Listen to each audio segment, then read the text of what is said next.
Oh. I feel like I always say hello and welcome back. I feel like that's basic. Oh, whatever. Yeah. Hello and welcome back to another episode of the Midnight Lantern podcast. My name is Shawn, John Barlan, aka Swan. And with me today, as always on these Midnight Lantern Mondays, is JC Reno. It's a pleasure. always As is usual. my man. Always is. So yeah, we're gonna do these on Mondays now because it sounds cooler. The Midnight Lantern Mondays. Yeah, the alliteration. Of course, the episode doesn't come out till Tuesday, but we'll make it work eventually. So yeah, man, what is up? What you been up to this past week? Dude, very little, frankly. Basically nothing. Yeah, We had That's that it. meetup. That was pretty cool. yeah. It feels like these days are just dragging on. I'm waiting for things to start, it feels like. Or for things to end, which Yeah, we'll get into. that's what's I like think, interesting about it. We're not sure if we're waiting for something to start or for something to end. yeah. I wish I just remembered what I'm thinking of. I know I don't. But it's like there's some like procrastinating happens like if you're waiting for something or if you have the expectation of something, it hinders your like productivity or your performance Right. because you're waiting for that thing instead of just focusing on the thing that But yeah, you did mention we had a little meetup earlier this week. Boba and chill. I also worked out. I got worked out by Zadkiel. It was. Yeah, I'm really starting to feel it we had a about little now. boba meetup, and then we played poker. Yeah, and I was winning. Then I Yeah, lost had a in one little turn. casino night at I at the thought it was a Zabalas. bluff. I believed it was a bluff. It was not a bluff. Yeah, I need to like play more poker. Or maybe I shouldn't, so I don't lose money. Yeah.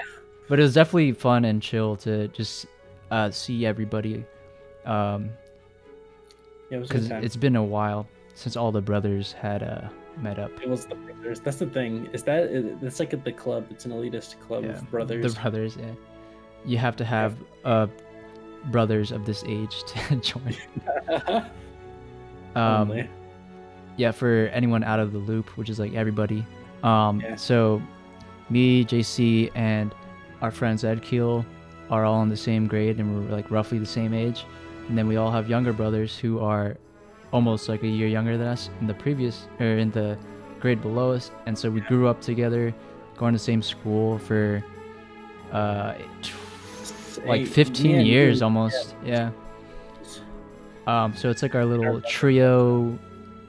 I don't know what the word for 6 is. Sextuplet. Yeah. Interesting. So we had a little link up, and that was interesting because yeah, it's like we've it's not like we haven't been hanging out on Discord and stuff, but it was cool. There was something about it that was like closure, you know what I mean? Because I think Josh is moving, and like we're all at that point in the lives where we're probably not gonna be living in the same city for like forever. Possibly our lives. Yeah. Yeah, so it was a nice goodbye, sort of. Yeah. Kind Got of like just a little picture together. Yeah. With Zeke, their dog. Zeke. That's true. Jonathan's going out. It's like we all kind of hang out except for Jonathan and Uriel, I think. Yeah, on like two the younger Discord. brothers. Yeah, essentially. But it's cool how, I mean, we do pretty much see each other and play video games with each other all the time now, thanks to everything that's going on, and thanks to the wonderful community we have on the Discord. On our Discord. Yeah. Which, getting to, that's like, I think that's a whole history for you in terms of like establishing like not a community, well, a community, but like getting the community to work, or like getting a community that is self-sufficient in a way, like the machinery to get it to function. And I don't know if you want to talk about any of those, like your past failures or your attempts at it, or what, even like what's your core driving motive, and what meaning does it have for you? I think we talked about this in the early episodes of Midnight Lantern where you were really you're shedding light on how in gaming my approach is always very community driven, and so I guess that kind of authentically like manifested itself into like, hey, I want to create a place where I could just play video games and like talk about video games in like one central place with everyone that I know, all the homies. And I mean, back in the day, we always had Skype, playing, like, had like a group chat on Skype when we were playing League of Legends all the time. Days. We switched to raid call at some point, but that fell through. And then after raid call, what was TeamSpeak. I think there's a TeamSpeak era, but it was Discord, I think, at some point, but we didn't really have like a central Discord. People would either start calls or we had like a small one, but it really was only for voice, and no one really used Discord to the extent that it was capable of. Yeah. And I first like witnessed and kind of helped with the creation of a guild Discord when I was playing Guild Wars 2. Shouts out to the old guild. Well, I guess they're still the guild. Phoenix or Nazis, our fire guild in Guild Wars 2. I essentially, I think they were on TeamSpeak, and Discord was still kind of new, and so I created the Discord for the guild, despite not having like a leadership position. But I was like, yeah, you can trust me. I'm not gonna like screw you guys over, and so it became like this whole like layered and complex Discord, and I was like, whoa, like I didn't realize Discord could be like this, for like it pretty much was just like a forum page, like for a community. Right. And so after seeing that, I was like, oh, I wonder if I could do this with my homies. But it wasn't until like years later where it's like, because you can't really just do that without any type of like community, like there's no reason or like umbrella overall, I guess. It's like a thing. collective, it's like a group think logic that you have to like take in the moment, take in stride. Yeah. So everything kind of just fell into place with launching the stream, the podcast. It really did start with the podcast, I think, because that really like kicked my creativity into full throttle, and I was like, let me just do everything I ever wanted to do. What do you like what do you think is the core? So like that's interesting because there's even like a more core nugget there. Like what do you think is the core nugget of the podcast? I think the core nugget of the podcast was like, hey, this is what we do when we go to like World of Beer on Mondays, because it's Burger Mondays, $5 burgers, and we get a beer, usually a Secret Llama Blueberry Ale, and and we just kick it and we talk about gaming and we talk about like what's up, and I know our friend Pat Cornell is always like, dude, you guys should start a podcast. Like, I could listen to you guys just talk for like hours. And I forgot about that. Or some people are like, you guys need to shut up. It's always either or, right? And so I was like, yeah, that's true. And I was able to get audio equipment and we just tried it. And our first podcast was so scuffed. But I think we always had that idea in mind because we always joke about saving it for the podcast. It always felt like, I mean, I kind of had been writing and I got a concentration in writing, and I'd always felt like I wanted to be engaging certain topics and wanting to like, that like reflect and bounce back with other people with a similar kind of mindset and interest. And then it was just like, we just both kind of found that. Yeah. I think in today's, oh, sorry, go ahead. I was just going to say, I mean, take what you're going to say, because what I'm about to say is going to transition into our next topic a little bit. I think in today's day and age of social media and technology, there is this innate desire to express what you want to talk about in terms of like what you're thinking. And for me, like Twitter wasn't it, Instagram wasn't it. Like just posting on social media just felt so shallow for me, because it felt too much like I was just broadcasting to people who competing for don't want attention to. as well. Yeah. And in this format, it's like it's not in your face so much, and it's like if you want to listen, you'll listen. Right. And so I think that was like a safer platform for both of us to kind of just speak our minds, since I think you understand my perspective on social media as well, since we're both not very active on it. Yeah. Just like the kind of anxiety to, like, because it's like the person who tries to take advantage of it and fails looks like a fish like on dry land, like flopping around. Yeah. But then the person who does take advantage of it and is effective is like, dude, I don't respect you. Like, you're kind of Oh my God. like what's wrong with you? But it's also like I don't have that same type of energy to have Right. it be successful like that. It's high, like, because I think, you're community driven, but it's not you're not extroverted, you're not hyper extroverted Right. like that. It's just you like, and that's the thing, is like the way you influenced the community that we have is in this very kind of not subliminal, but like not delicate, but careful, like a very careful, construct this thing for, hopefully people will use it. I'm not like, don't directly say, hey, use the Discord if you want to talk to me, or Right. like, not anything like that. Just kind of like have it available, make it usable, and then like kind of having a detached insight and a concern. Yeah.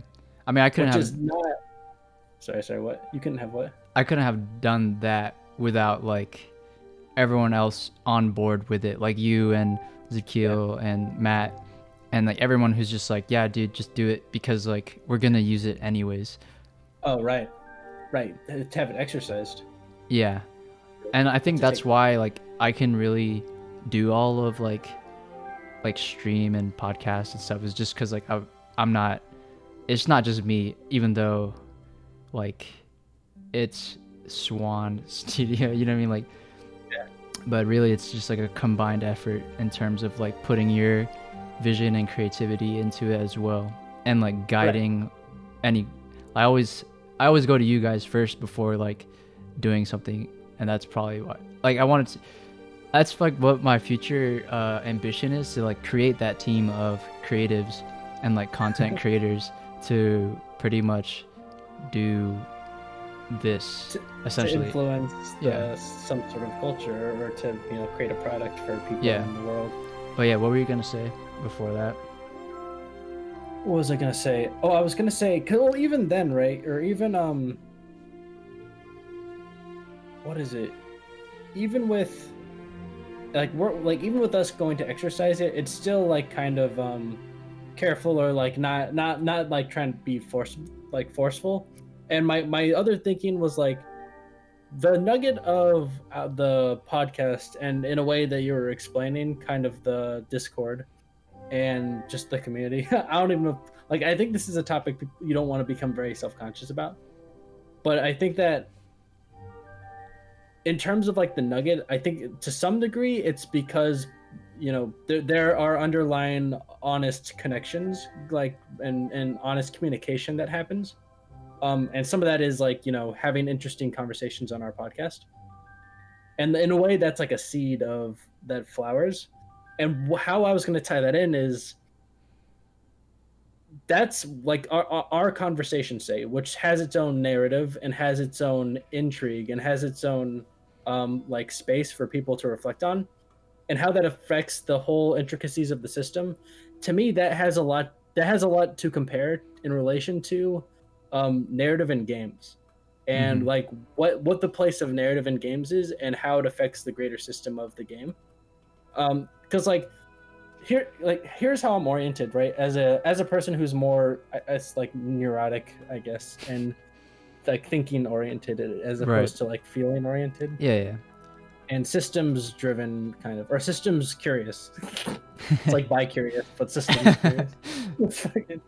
like someone like, and that's what gets me stimulated, and that like when I feel like like I'm hitting a peak, or like when I feel like I'm dealing with some real content, um, would be with the system. But then how I treat narrative, and I think this is where I always was not come flat, but like narrative is almost like and art sometimes. This is I think this has become a problem for me, and I want to talk this through.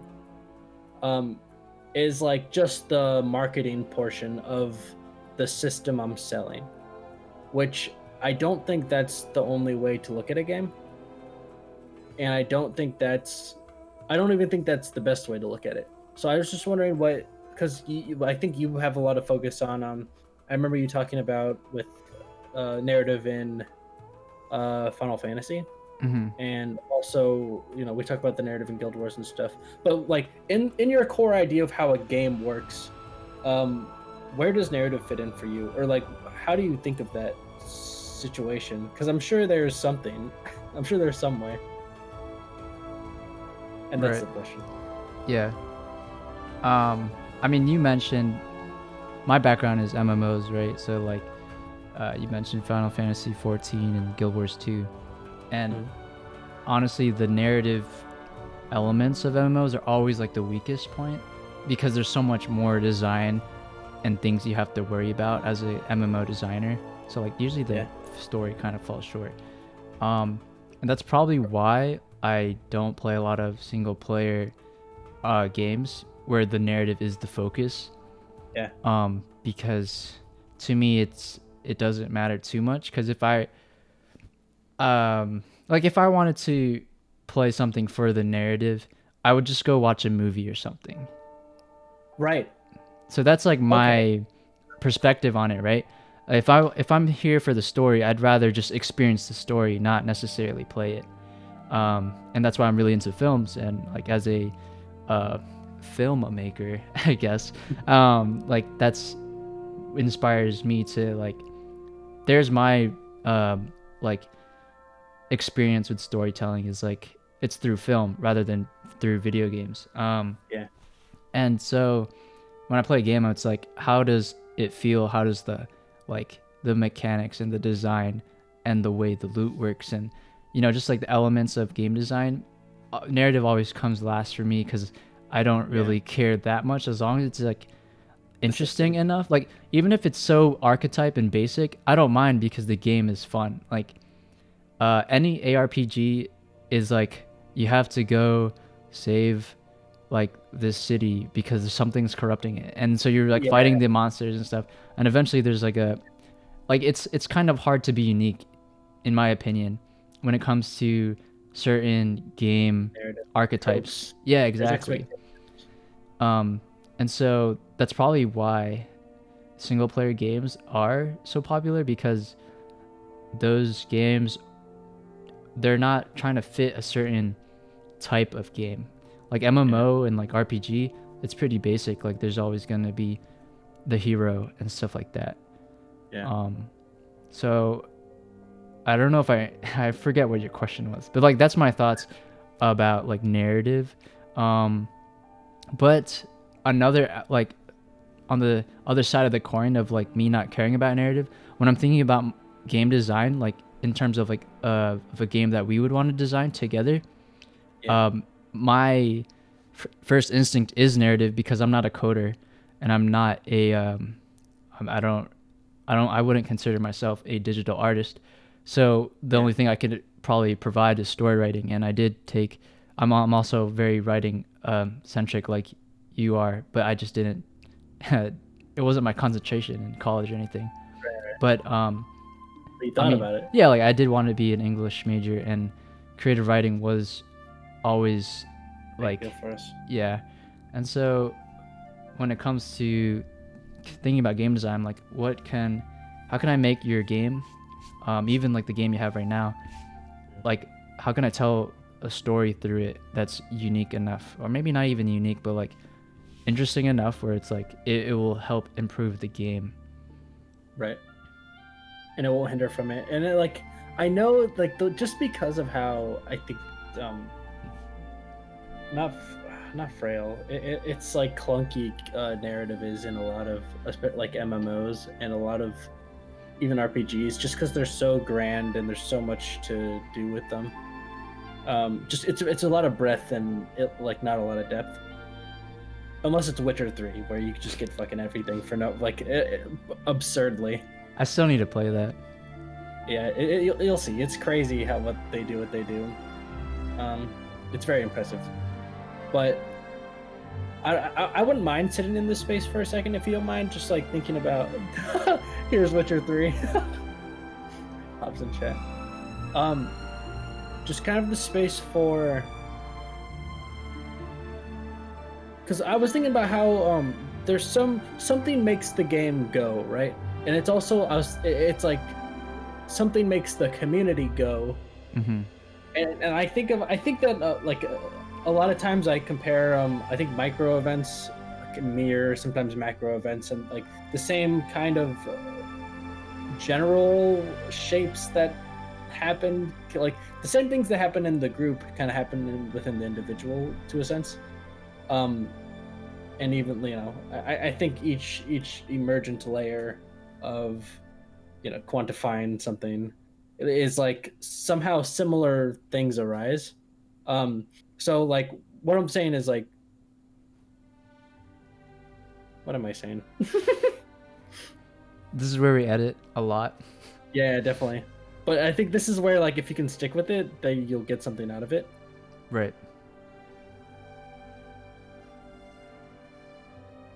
Like, I think that to some degree, like, the fundamental efforts of like having some good, right? And so say like a conversation in a podcast that can be reflected on by other people, versus like narrative in a game, where a community is kind of like an ecosystem, and there's something kind of, and I think we were talking about that with Discord. It's like to some degree there's like beauty in these things that arise, and it's interesting and cool that it happens. Yeah. And in games it's like this system, something has to make this system go. The system would be fixed if something wasn't rolling through it. And like that to me is like narrative. So it's like comparing those two things, like what like those, like I'm saying there's a comparison there. And no, I see it. I have the parallel down. Okay, cool. And so what I'm trying to shake with, like, on the other side here, is I always see narrative as just as a tool to make the thing go, which maybe isn't so bad, but it's like the base, like you can centralize on the nugget as narrative, as opposed to say the system as the central portion. Which I think, obviously, like with MMOs we were talking about, and with RuneScape too, right? I think RuneScape is literally just an economics simulator system with cool social elements and like funny quests and stuff. I mean, RuneScape's probably the best game ever made. We got to say it every podcast. But no, like the parallel you were referring to. Before you say that, like what I'm trying to ask is like, is there a way to break out of that? Is there a way to break out of just seeing games as like the system and narrative is just kind of a thing that has to be there? Like how can you validate narrative? Like what's a way that you can validate narrative? Like, and I'm kind of asking, like, because this is something that I struggle with, I think, in design in general, is like how do you say, like, well, if you want to read a story, go read a book? Or like, how is there a way to innovate enough to make narrative uniquely meaningful to a game that isn't relevant to another medium? Yeah. What would that be? Oh, damn. There's probably like, well, first, so first the parallel you were talking about is like, I mean, it's true that it's like the game designers didn't design the narrative to be like, oh, this will definitely like spark a lot of community activity for sure. It just naturally happens, like authentic.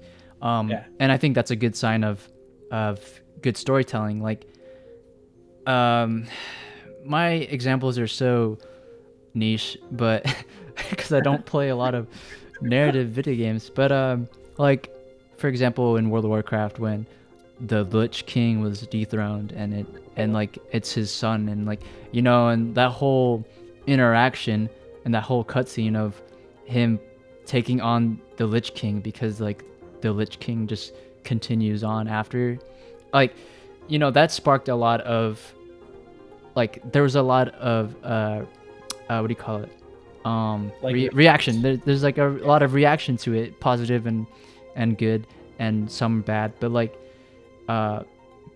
just the reaction. but the fact that there is such a huge reaction to that narrative just shows like good game design. And you were mentioning like I think what creates that is I'll also answer your other question about the validity of it, but Okay.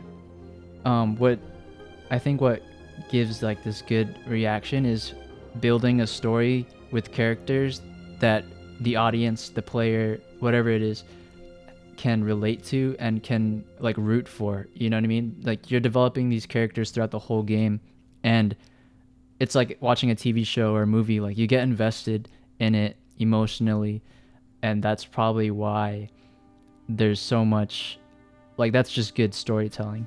Response. Right. Also, when I think of that, I think of Last of Us 2 and all the response that got. Right. Yeah, I haven't played it, but we talked about it last episode, and how that twist is like sour for a lot of players because you're invested in that specific relationship. And then you get this whole new perspective, and it's like a flawed protagonist almost. Yeah. Wow. I just want to say I haven't played it, but the fact that I can sum that up. Impressive in itself. So the question about the validity of designing a game where narrative can be unique enough where it doesn't tie into other elements of entertainment.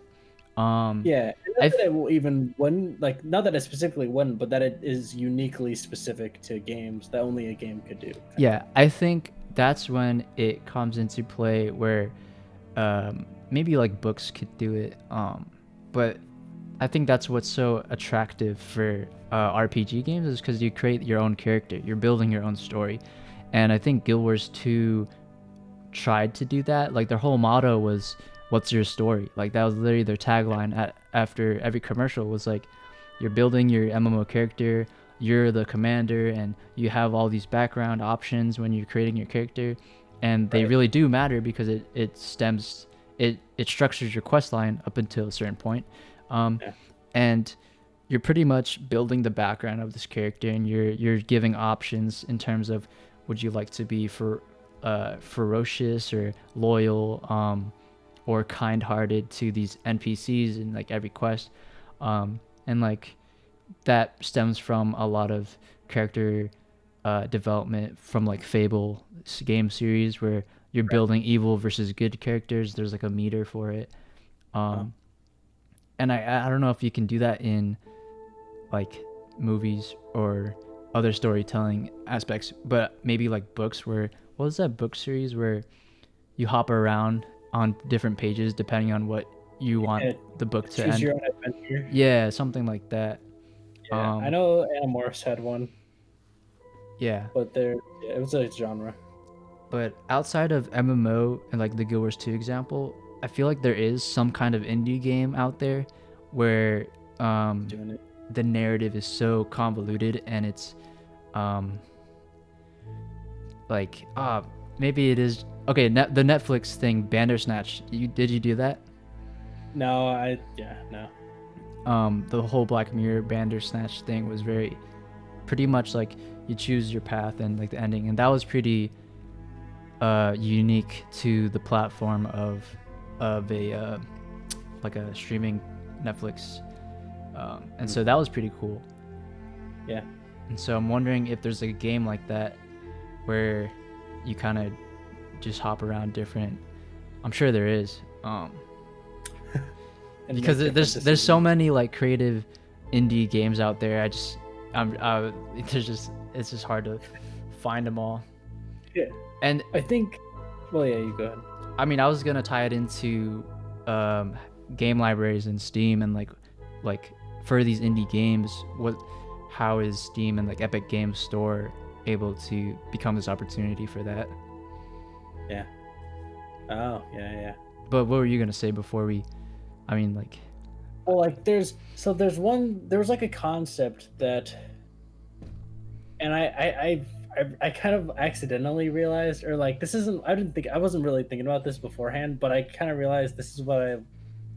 It's like what I meant, but there was a thing that I remember I was looking into, and it was like meaning through mechanics, mm-hmm, and it was a game called um loneliness or something, but in the end it was like a social game, pointing out like like an issue in South Korea, something like that, where like the way they treat the way like children are treated in foster care and stuff, how they struggle with isolation and like loneliness and like what it's like. And so it's just like you're just a cube, like you're a little cube, and you walk you can control it with the arrow keys, and you can move forward, and like as you move forward it's all like this gray smoke, and there's this kind of like piano playing, and it's very like fucking what is I the feel like you showed me this. I may have I I played this definitely at have I played this at your place, and there was piano, like, okay, so you probably know it definitely probably is. It definitely probably um and well you go around, and then there's like other little cubes that form their own little structures and like shapes, and they're kind of like plain, but whenever you get close to them they all dissipate and they'll kind of go away, and you can like feel um like that experience, like you can like even though it's just cubes, right. uh like two-dimensional cubes, you can feel like what it's like for when they like all dissipate and go away, and you go what, and then you go on and there's like more complex, and they're forming these more complex structures, and it's like clearly almost like a society or something, and then when you get closer that dissipates and fades away, and then as you get further on it they fade away, and then even as you go further there's like one little cube bouncing, and it's just him, and then even like when you get close to him he fades away. This one guy who's alone doesn't even want to be with you anymore, and then it's the same with like the last guy, he fades away, and then in the end it just like fades to black, and it's like it just freezes, and then it plays the kind of social message that was associated, but like there's no, to me that's an example of something where there is no other rhetoric possible for a book or a movie or a choose your own adventure, like the things that happen in that, like and it's because it's interactive, it's because it's not even vicarious, it's like literally, and it's what you would naturally, it's like what you're inclined to do, you're inclined to send your little block to go with the other little blocks, and they all dissipate, and you can feel the kind of hurt in that, and that whole process is like it's telling a story that it can't be told in any other way, but it's like, okay, how the fuck else how do you do that with anything else? Yeah, it's And it's I don't know.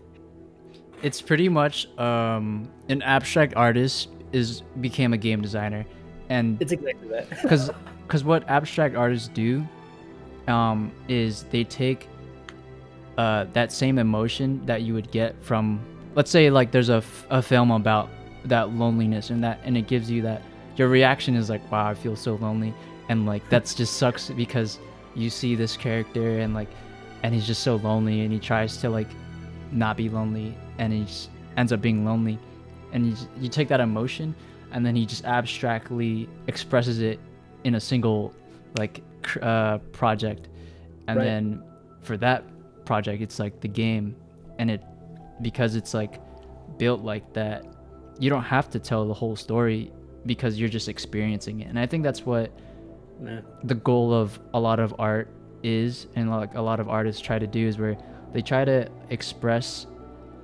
this emotional experience without giving you the details, and so you're just left with the emotion itself rather than like the ins and outs of the story. So do you see? So then, I guess my question with that, because this is also a kind of pursuit for me in some way, in terms of game design. So like something like that, is that even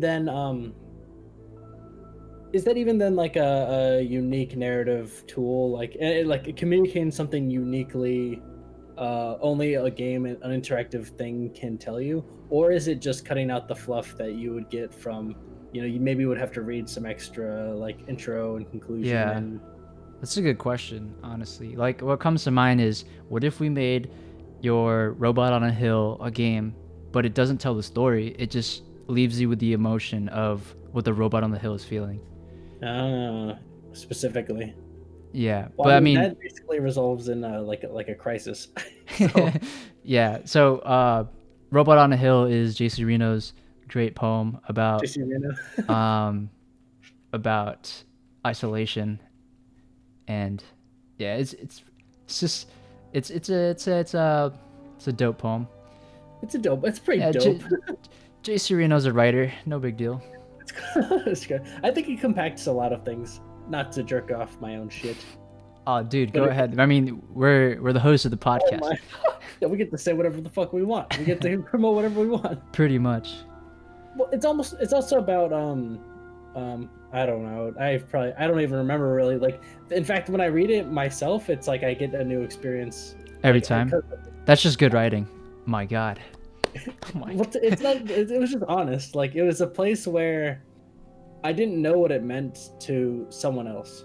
I Mhm. just knew what it meant at the time, To and I yourself. don't even remember what it was. Like, but I can just read it now and say, "Oh, that's interesting." It's always like those strange bursts of like artistic creation and vision. Um, Yeah. like I've definitely had that for an assignment where I made a short film, and then I'm like, I don't know what this is. I just know like what I'm feeling right now, and this is just gonna work. And it's also due at midnight, so I'm just gonna do it. And then it turns Sign out up. being like the best project I've ever done, and everyone's like, oh my God, like that was. I love how you talked about this and that in it. I'm like, oh yeah, totally. Yeah, exactly. Exactly. It's just like I guess I was talking about Yeah, that. like I can see that. And then it's just like, damn, like I can see that, dude. That's the epitome of every yeah. artist. I But could I see think that. that's a good sign that it's just authentic Yeah. expression. And Yeah. if you can do that in game design where like you were saying where the narrative is so unique that it you can't there's no way you can manifest it in another medium, then Yeah. I think that it's just authentic game design. Right. It's like you're just getting in depth with the tools that are available to tell that story. It's Yeah. just like it's also like that's another crisis I sometimes have though. I think with game design is like, well, why wouldn't you just write it? Like it takes a lot more work to make a video game. Yeah, exactly. I think when I was a kid, and you were also writing as well. When we were kids, we would write these epic tales of like RPG. Like I tried making a book, and it was just That's about the very stereotypical RPG story of a band of heroes of like different personalities and different classes, and they banded together to defeat the greater evil that was threatening the land. And I think in my head, it's the reason why I want to write that is because that's the game I want to play as a kid. right. And so it's like, yeah, why not just write it instead of make a video game about it? Which is such a like it's a perspective you don't like just remember. I think like you gotta intentionally like you gotta think about it and remember. Oh, like it's not just part of your like regular. You don't just make a game thinking like, oh yes, because someone is thinking of a game they want to play, but they're writing about it, and obviously the game would manifest that imagined thing more concretely and meaningfully for them. So I should make a game. Therefore, Yeah. like Well, you don't think. let me ask you this then. Like, why do you want to design games? Um. Yeah, I don't fucking know. Okay. It's because it is really along the lines of there are real reasons. Actually, here, let me see.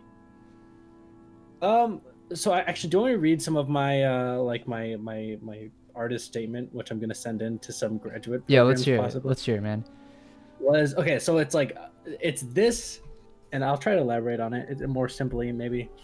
But it's I want to pursue wisdom and meaning by creatively quantifying axioms into gamified systems. Okay, so how does that sound off the bat? Um, sounds good. Sounds pretentious. Yeah. No, that's why I don't know how to say it more simply, where it still sounds cool. And I think it sounds like insecure. But anyways, I thought you were gonna say it sounds pretty gay. No, I It's can like, definitely relate to your perspective on it, even though I didn't write it. But it's like, oh yeah, this does sound what? insecure. Like it's like, what are you trying to hide? No, yeah. Well, it's. I think that like the way it is like I'm not enough. Right. Well, let's dive So deeper I have into to that. show that I know. Why are you not? No, I was kidding. Why are you like, not enough, dude? I don't know. Okay, here. There's more to it though. Okay, We'll save so that one for therapy. yeah, the therapy podcast. Save But it for the it's therapy. that boy, because then it's like the creatively quantifying axioms into gamified systems. But then by having them interact with each other, those axioms can be understood as the relationship between things, as opposed to the axioms themselves. So to me, that's something that a game can do that Yeah. other things cannot do. That beats the answer of I want to play game. I want to create games I want to play. Which is You think it probably beats the answer? yeah. That's they probably get that so many times. Okay, so you're right. That's a little more original. Yeah. For, No, it's definitely yeah, this is we're also I'm just using this podcast as a workshop for my my grad students. pretty Just much. kidding. I think this is related though. I mean, that's essentially everything I'm doing right now. So Yeah, okay, cool. Wait, okay. So then what I also say is I believe that this process, so right, the relationship between things, offers ways of understanding that are only available to the medium of game design, and which in most cases offer no limitations to the inclusion of other artistic methods such as music, visual art, film, and writing. I believe that because games can take on this process, they are more effective at illuminating the primordial fragmented truths present in the universe and ourselves than those other mediums. you could have Is just that said the other mediums, but I do know what you're talking about because it's like, yeah, like it is pretty much what we were just discussing. How the unique form of the loneliness game, the cube, like you can't do that anywhere else, and the fact that the systems of the game and the way it's built for like the cube to interact, and there's no instructions either. You literally boot up the game and you're like, what do I do? And then like, of course, yeah? you, as a gamer, you're innate like, okay, let me click, let me WASD, like, you know. It's still And so and it moves. it just starts to unfold, and then you start to realize like, oh, like the only I'm pretty sure you know the game's called Loneliness, right? I think it's something like that. Okay, but like It probably is, there's a yeah. title before you start playing, and so as Yeah. you start to play, like the whole narrative is unfolded abstractly rather than like in your face. And I mean, that's essentially what your thesis or your statement about why you want to design video games is, because you want to create experiences like that, and there's no other medium for it. Right. So that'd be like why I want to make games, right? Yeah. But then there's like, right, so that's like why abstractly and from a user end perspective, like why I would want to make a game.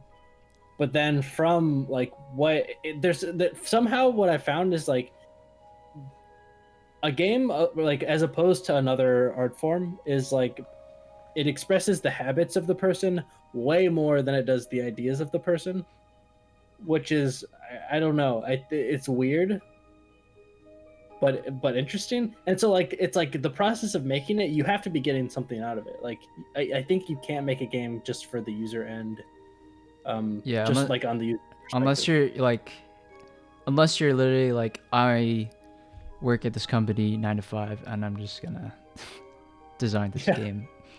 right, which is like not what I want. But then that's the thing is like I think it comes into that discussion we always have where there's like, you have game design as an art expression and then the game design to make money.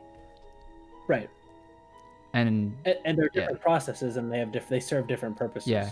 And I think the same could be said about any type of like art driven career, where it's like at some point, when do you just hate yourself and you sell out? But like, yeah. What did you say yourself? Yeah. Well, and then so like the side though that and I don't even know if it's like I don't have a good. I wasn't even prepared to talk about.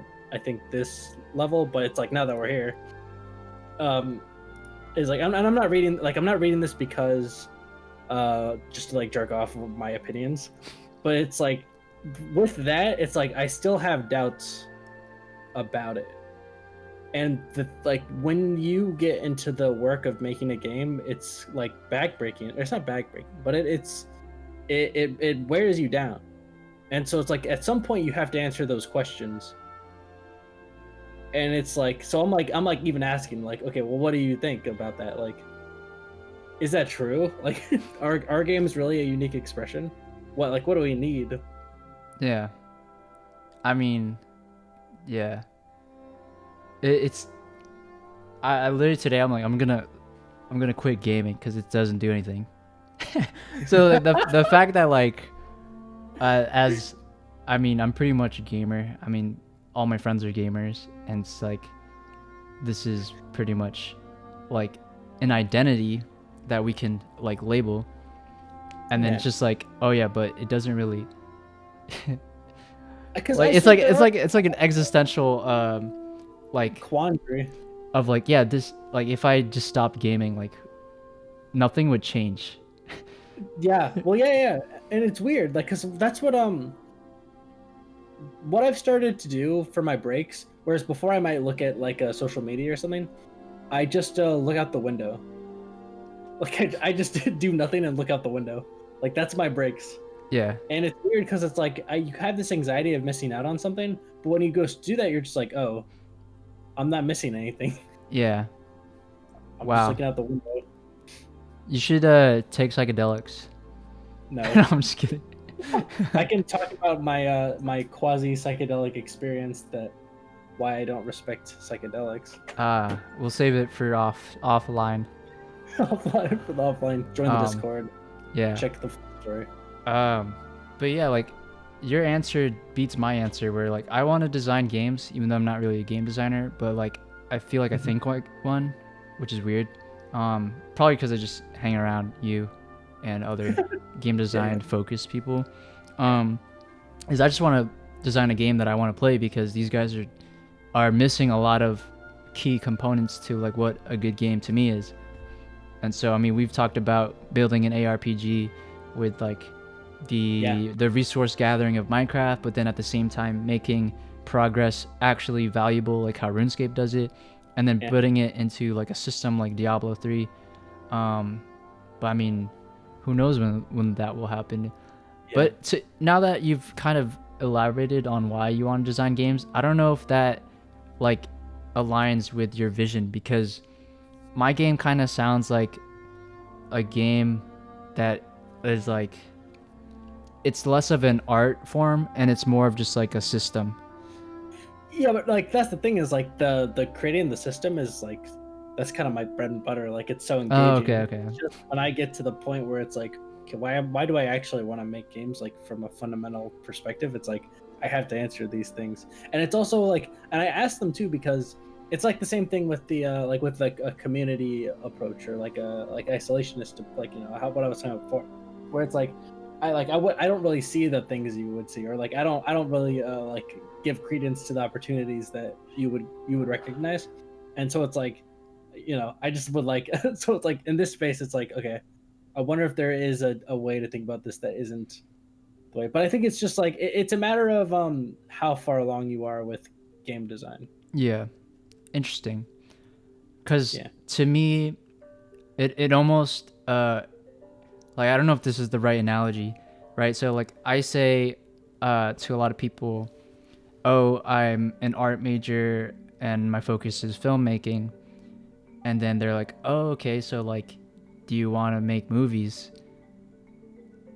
And then to me, and like the kind of like filmmaking that I do in terms of like abstract, very much in the same grain of like the videos you would do, or like the writing like you do. Yeah, it's like surreal, expressing emotions. What it does for me is like it takes away it gets away from any kind of neuroticism that is imposed by, for me, like structure or like recognizable things. It becomes more like music, where it's like things aren't recognizable, but then it has a real tangible meaning, right? Because we have specific images and we do specific, like, with like you range it in a certain way, but it's like it's way more prominent on the feeling side. Like, I think that's why I favor those, because that gets me into that place of, and actually I talk about it and like if I kept reading, is like it's like the negative capability, which is this guy named John Keats. He talked about negative capability, where it's like where you can be okay with the uncertainties and doubts and mysteries that are inherent to being a person, and not like grab anxiously towards like or some rational thing. It's like that. Like, I think that's what we're like exploring, is like the negative capability. It's like not going, like not playing it safe, essentially. That too. But yeah, like that makes sense the way you like mentioned it's like music. I even did like a short film, like a silent short film, but it's literally music. It's like visually music, but it's a silent film. Did you think about that actually? Did you think about that when you did it? Yeah, I did, but it wasn't like the main driving point of it. It was just like an added element of like, oh, this kind of does look like music. Because that would be pretentious. Yeah, that would be. Visual music, bro. But yeah, like the way people are like, okay, like, oh, so you want to like direct movies and stuff, and I have to explain like it's not what I want to do. That analogy, is that the same where I'm like, hey, let's make a game, but let's do like this ARPG, or let's do this RPG game, and then it's like not in the same page as your art expression of game design. That's what I'm worried about now that I've heard your reasoning for game design. Oh no, like, but that's like the thing is like it totally is, and like the day-to-day like setting, like that's like what I'm like so interested in that. Like when I was playing Torch 2, it was like, oh my god, the way the systems work, the way they overlap the like different ability systems is like, I just keep feeling like I could do this better. Yeah. Oh man, dude, if we take everything Guild Wars 2 wanted to do, but because it's an MMO, it was so like they were stretched thin in terms of like designers and things they could do with the engine. We just play it small and do indie, but we take the same elements. We'd probably make like a really good RPG game. Their combat system with like the different combinations of elements and like creating different oh man, it's so good. Dang, yeah. Even the first Guild Wars was so good with the whole 8 skill slot, and they based it off of Magic the Gathering. Yeah, card games. That's genius. I want to design a card game at some point. I know we talked about this. Deck building is a very addictive thing. It's a very interesting, engaging, like creative act almost. Yeah, because it's like you want some flavor in it, but it's also like, this is really good. Like there's like this value to like card design, and like you just know what makes a good card. Dude, we could, oh man, now we can talk about like card games. That. Yeah, but no, the next one. Yeah, we should talk about card games. So I do want to play Runeterra again. Yeah, you got really good at that actually. I don't know if I was really good at it, or there just wasn't enough players to like. Probably both, but even being at that level is pretty solid. Yeah, I need to get back into it. I also want to get back into Dragon Ball Fighters, because I think I feel like I could get pretty good at that game. Yeah.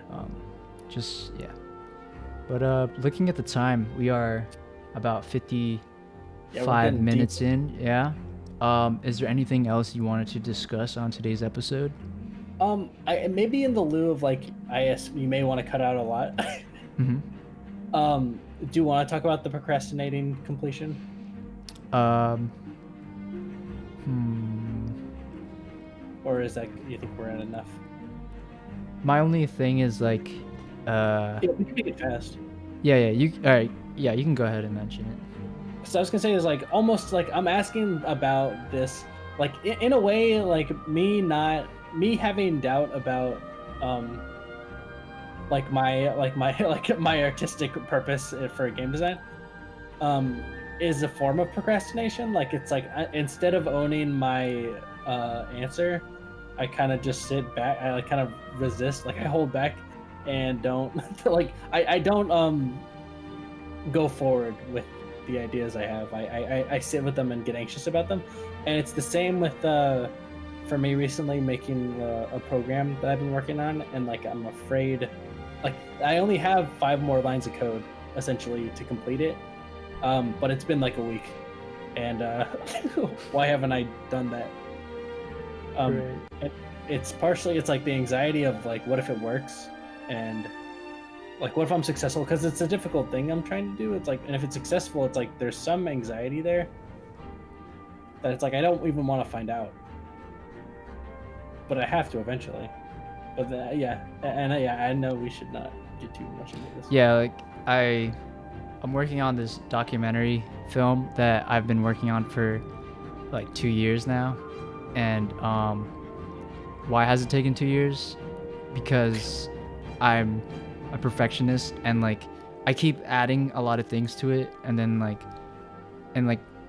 it's pretty much done. I feel like it's been done, but because I just have like this grand idea for it, I keep adding to it to like push it even further. But what you're talking about, how like you're afraid of it actually just working, and like afraid of the results in general. Yeah. Like I'm scared of the feedback of like as the negative feedback, but also like the positive feedback, you know what I mean?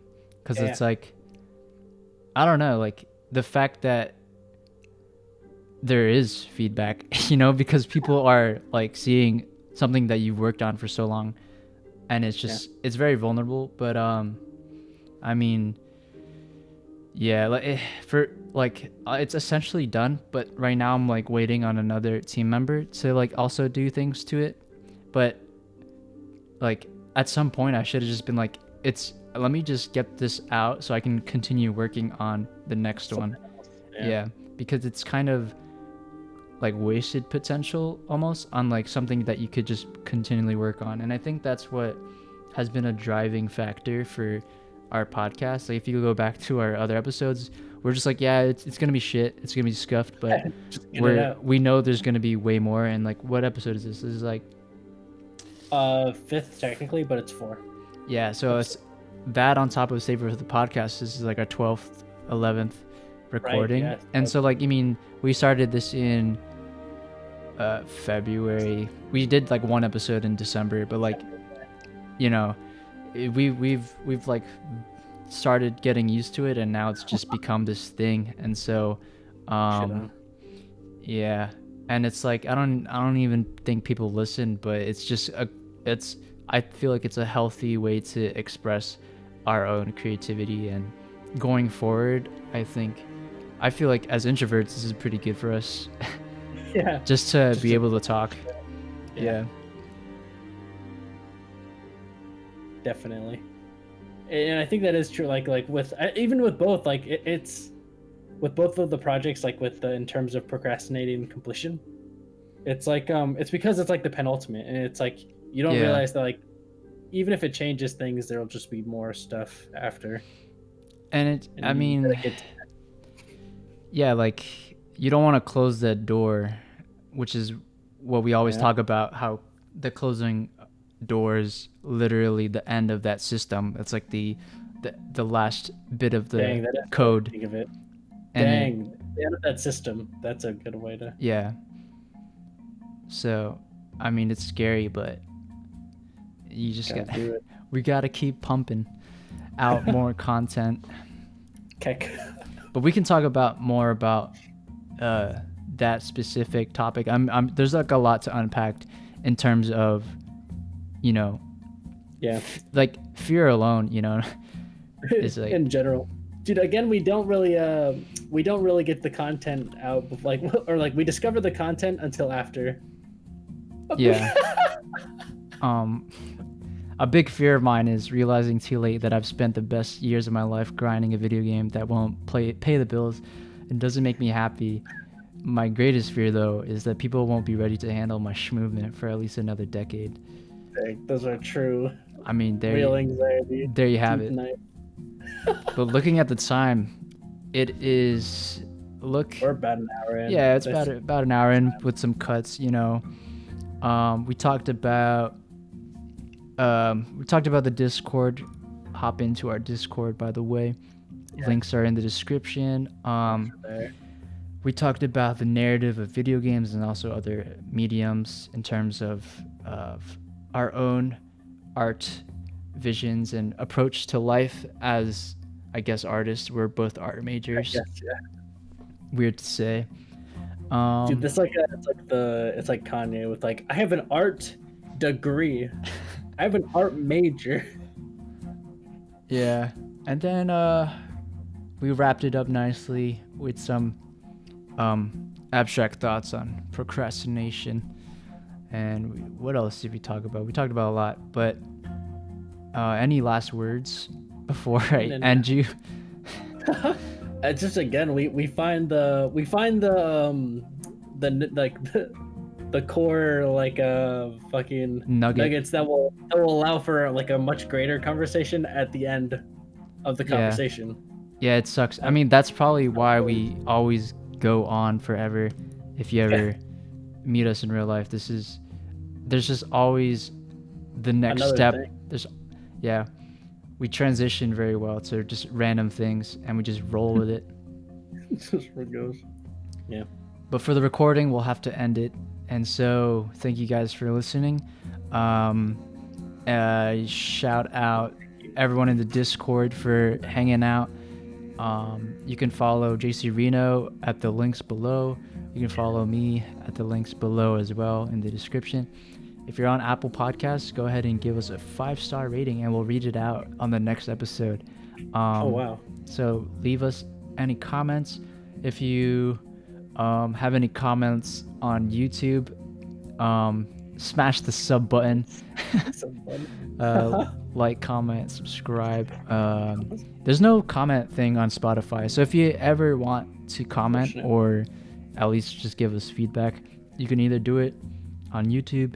You can do it on Apple Podcasts. You can do it on the Discord there's a podcast section. You can hit us up there, or you can hit us up directly and tell us to our face how bad it is. But that wraps it up. Anything else you'd like to say? Thank you, everyone. I feel like this was I'm sorry. I feel like I like.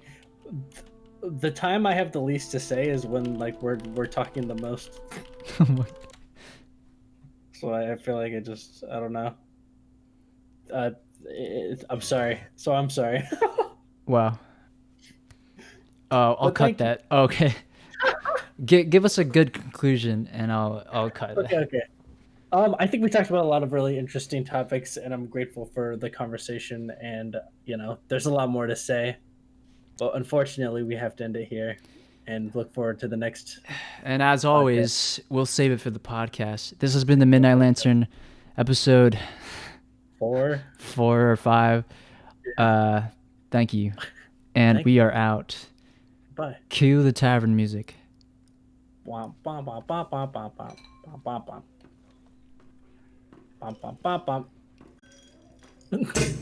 Is this the right tavern music?